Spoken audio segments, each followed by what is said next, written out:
Des séances pendant lesquelles son beau-père et d'autres adultes lui font subir des attouchements, lui plantent des aiguilles sur le corps en parlant dans une langue qu'elle ne connaît pas. Voilà ce que décrit cette petite fille à son père. Loïc se sent impuissant. Aujourd'hui, ma fille est en stade d'obésité premier degré. Elle veut pas rentrer chez sa maman le soir. Elle a mal aux oreilles, elle a envie de vomir.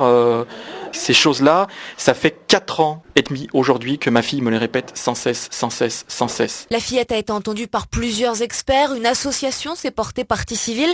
Mais pendant que la machine judiciaire s'active, la petite fille, elle, continue de vivre avec sa mère et son beau-père. On a plein de slogans aujourd'hui qui nous disent enfance en danger, prévenez-nous, etc., etc.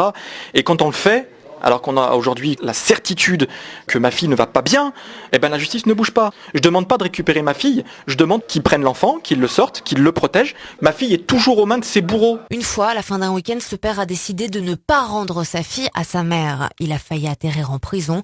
Il ne recommencera pas. Je suis aujourd'hui le seul parent légal à pouvoir sortir ma fille de là.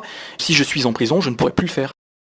Tout commence il y a 2 ans. Quand Mathis, une fois, m'a dit, en allant faire pipi, qu'il avait mal, je lui ai demandé pourquoi. Et il m'a dit, on m'a piqué le zizi avec des aiguilles et ça fait mal. C'est papa et ses copains qui m'ont piqué le zizi avec des aiguilles. Il l'a répété plusieurs fois et quand il en parle, on sent qu'il a les larmes aux yeux, qu'il se recroqueville sur lui-même, qu'il devient un peu pâle. Et quand on voit son enfant qui dit ça avec autant de frayeur, d'angoisse, on ne peut pas douter. Un récit qui fait penser au chamanisme ou au satanisme, d'après les experts des sectes. Mais ce n'est pas tout.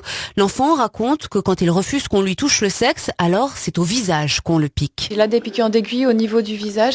Donc ça a commencé par une petite dizaine, sous les lunettes cachées, et maintenant il en a sur tout le visage. Tout le monde peut voir ça en fait. Ce petit garçon a rencontré entre autres des médecins, une assistante sociale, une psychopédagogue, présidente d'une association d'entraide aux victimes, qui elle estime qu'il est en grand danger. Et pourtant, je comprends pas comment on n'enlève pas mon enfant plus vite.